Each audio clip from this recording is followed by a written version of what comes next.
नमस्कार, स्वागत है आपका किशोर डिजिटल वर्ल्ड में। पीएम किसान सम्मान निधि योजना के अंतर्गत एक बहुत ही बड़ी फर्जीवाड़े का खबर सामने आ रही है। यहाँ पर देखिए, पीएम किसान सम्मान निधि योजना के अंतर्गत एक बुरी खबर सामने आई हुई है। इस योजना के अंतर्गत 16 लाख आवेदन को फर्जी पाया गया है। ये बहुत ही बड़ी डाटा है, जो इतने संख्या में आवेदन फर्जी पाए गए। साथ ही यहाँ पे देखिए, कार्यवाही करने का भी आदेश जारी हो गया है। तो क्या है मामला, एक एक चीजों को हम लोग इस वीडियो में जानेंगे। आगे देखिए, जांच भी शुरू हो गया है और आगे देख सकते हैं यहाँ पे लौटाना भी बढ़ सकता है आपको।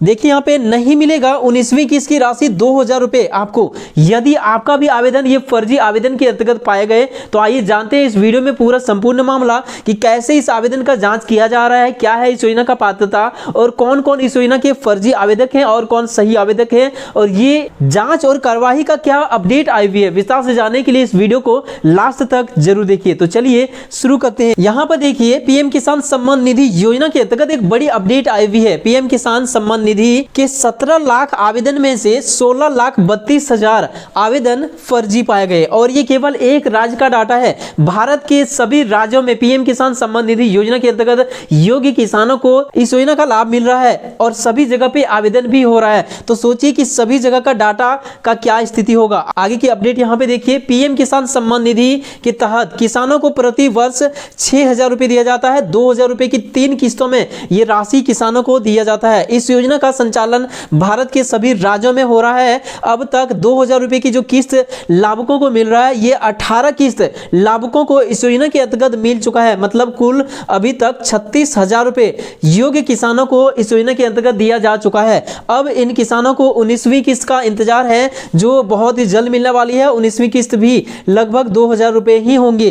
तो अपडेट जानिए कि इसमें फर्जीवाड़े का क्या अपडेट है और क्या जांच और कार्रवाई का यहाँ पे अपडेट आई हुई है। यहाँ देखिए, पीएम किसान सम्मान निधि योजना में स्वतः निबंधन का विकल्प मिलने के बाद फर्जी आवेदन की बाढ़ आ गई है। देख सकते हैं यहाँ पे। इससे पहले अभी तो वर्तमान में आप स्वतः यानी खुद से इस योजना का वेबसाइट में जाके अपना पीएम किसान सम्मान निधि योजना का आवेदन कर सकते हैं, या common service centre CSC centre के माध्यम से ऑनलाइन अप्लाई करा सकते हैं। लेकिन इससे पहले लगभग 2019 में ऑनलाइन आवेदन खुद से आप नहीं कर सकते थे, ये विकल्प नहीं दिया गया था। उस समय पंचायत कार्यालय के माध्यम से आवेदन किया जाता था और पंचायत कार्यालय, प्रखंड कार्यालय, जिला कार्यालय से जांच होती थी। लेकिन अभी स्वतः आप खुद से आवेदन कर सकते हैं, और आवेदन होने के बाद प्रखंड या अंचल कार्यालय में जांच होती है, फिर जिला कार्यालय में जांच होती है, राज्य स्तर में जांच होने के बाद इसको अप्रूवल किया जाता है। लेकिन यहाँ पे देखिए कि इसी में यहाँ पे बड़ी मामला सामने नजर आ रही है। इस योजना से जुड़े पोर्टल के मुताबिक स्वतः निबंधन के कुल 17 लाख आवेदन आए हुए हैं, और ये 17 लाख में से 16 लाख से भी अधिक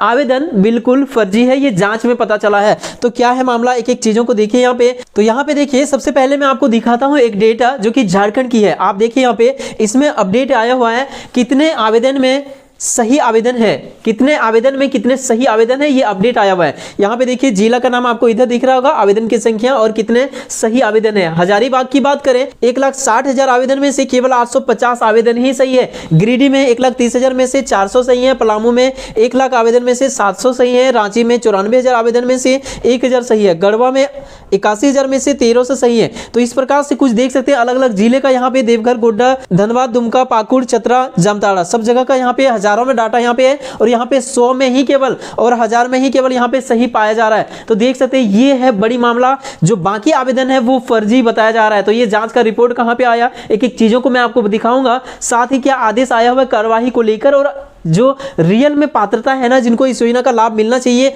वो क्या है वो भी मैं आपको दिखाऊंगा। तो वीडियो में बने रहिए। यहाँ देखिए, प्रधानमंत्री किसान सम्मान निधि योजना से सहायता लेने के लिए जमीन के सत्यापित कागजात देना जरूरी होता है। यदि आप एक किसान हैं तो आपके पास जमीन जरूर होगा, इसका सत्यापित कागजात को अपलोड करना पड़ता है, यानी पर्चा, वंशावली, खतियान जो भी है वो सब कुछ अपलोड करना पड़ता है। लेकिन एक ही जमीन के कागजात पर कई आवेदन आ रहे हैं, ये मामला यहाँ पे सामने आया हुआ है। आगे देखिए, निचले स्तर पर इसकी जांच होनी चाहिए। विभाग इस मामले में डीसी के साथ मिलकर लगातार मॉनिटरिंग कर रहा है। देख सकते हैं यहाँ पे विभाग जो है इसका मॉनिटरिंग कर रहे हैं, जांच कर रहे हैं। ये जांच शुरू हो चुका है। यहाँ देखिए, सभी डीसी को पत्र लिखकर कहा कि बिना सत्यापन किए ही प्रखंड कार्यालय राज्य सरकार को आवेदन भेज रहे हैं। प्रखंड कार्यालय के माध्यम से यहाँ पे देखिए बिना जांच किए, बिना सत्यापन का ही यहाँ पे देख सकते हैं कि राज्य सरकार के पास आवेदन भेज रहे हैं, इसको स्वीकृति किया जा रहा है बिना जांच के आधार पे। ये बहुत ही बड़ी मामला यहाँ पे सामने नजर आ रही है। तो ये बड़ी मामला है और इसी पे यहाँ पे कार्रवाई करने की बातें कही गई है। जो इसमें संलिप्त है, चाहे अधिकारी हो या फिर जो भी हो, चाहे वो कोई भी हो, देख सकते हैं यहाँ पे कृषि सचिव का आदेश आया हुआ है। लापरवाही अफसरों कर्मचारी के ऊपर अनुशासनात्मक कार्रवाई करने का यहाँ पे आदेश आ चुका है। ये जरूरी है, ऐसा यहाँ पे बताया गया है। इसीलिए संबंधित अधिकारियों और कर्मचारी के खिलाफ अनुशासनात्मक कार्रवाई जरूरी है। इसीलिए आगे देखिए, डीसी ने कहा कि ऐसे आवेदनों की जांच के बाद ही उसे आगे बढ़ाया जाए, सही आवेदन छूटे नहीं, इसका ध्यान रखने के लिए यहाँ पे कहा गया। तो देख सकते हैं कुछ ये है मामला जिसमें बताया जा रहा है कि आवेदन फर्जी बहुत ही ज्यादा मात्रा में हुआ है, इसमें जिसकी भी लापरवाही है उसकी यहाँ पे जांच करने का यहाँ पे आदेश आया हुआ है। ये अपडेट कहाँ पे आया है, सबसे पहले मैं आपको ये दिखाता हूँ। देखिए यहाँ पे दैनिक भास्कर का न्यूज़पेपर, यदि आप 27 दिसंबर का देखेंगे तो वहां पे ये छपी हुई है।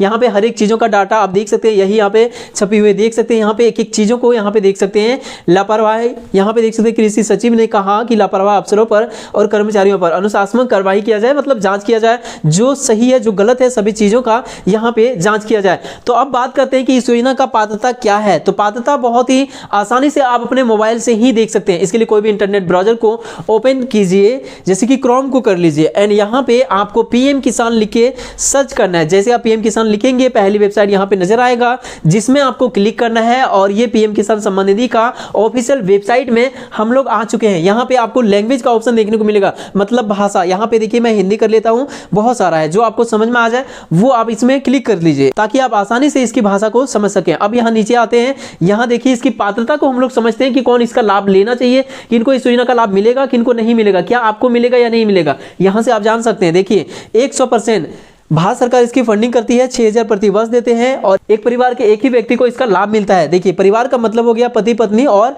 नाबालिग बच्चे। यदि आप अलग अलग परिवार में रहते हैं तो आपको इस योजना का लाभ अलग अलग भी मिल सकता है, लेकिन किनको मिल सकता है, यहाँ पे देखिए इस योजना का अपवर्जन का यहाँ पे डाटा आपको यहाँ पे दिख रहा है। अपवर्जन का मतलब हो गया ये वो लोग हैं जिनको इस योजना का लाभ नहीं मिलेगा। कौन कौन, देखिए यहाँ पे उच्च आर्थिक स्थिति के हितैषी निम्न श्रेणी योग्य नहीं होंगे, इस योजना का पात्रता वो नहीं रखते। सभी संस्थागत भूमि धारक जो किसान हैं वो इस योजना का लाभ नहीं ले सकते।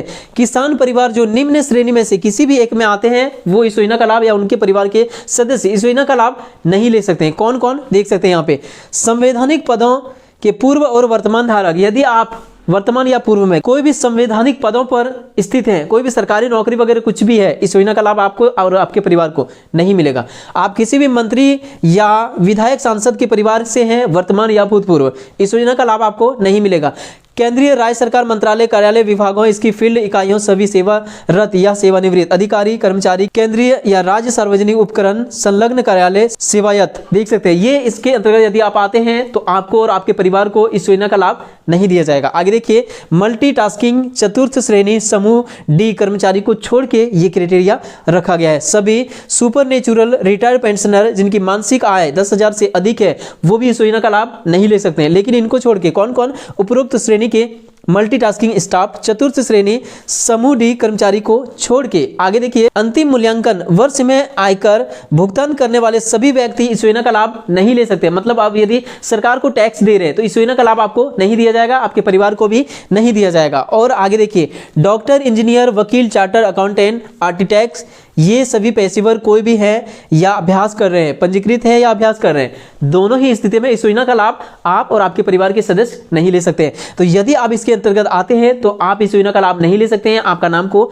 हटाया जाएगा जांच करते हुए। और यदि आप इसके अंतर्गत नहीं आते हैं तो इस योजना का लाभ आप ले सकते हैं। इसके अलावा परिवार के एक सदस्य को ही इस योजना का लाभ दिया जाता है। एक से अधिक सदस्य, एक परिवार के एक से अधिक सदस्य पीएम किसान सम्मान निधि योजना का लाभ नहीं ले सकते हैं। तो यह है इसका पात्रता। यदि आप इसका पात्रता को पूरा करते हैं तो आप योग्य लाभुक हैं, नहीं करते हैं तो आप का नाम को हटाया जाएगा जैसा इसमें बताया गया है। तो ये है इसका बड़ी अपडेट पीएम किसान सम्मान निधि योजना को लेकर, जो कि केवल एक राज्य झारखंड का डाटा मैंने आपको इस वीडियो में दिखाया। अलग अलग राज्यों की डाटा भी अलग अलग इस तरह से कुछ हो सकता है। वीडियो पसंद आया तो लाइक कीजिए, अपने दोस्तों में शेयर कीजिए। मिलते किसी इंपॉर्टेंट टॉपिक के साथ किसी नेक्स्ट वीडियो में, तब तक के लिए थैंक यू। आपका दिन शुभ हो।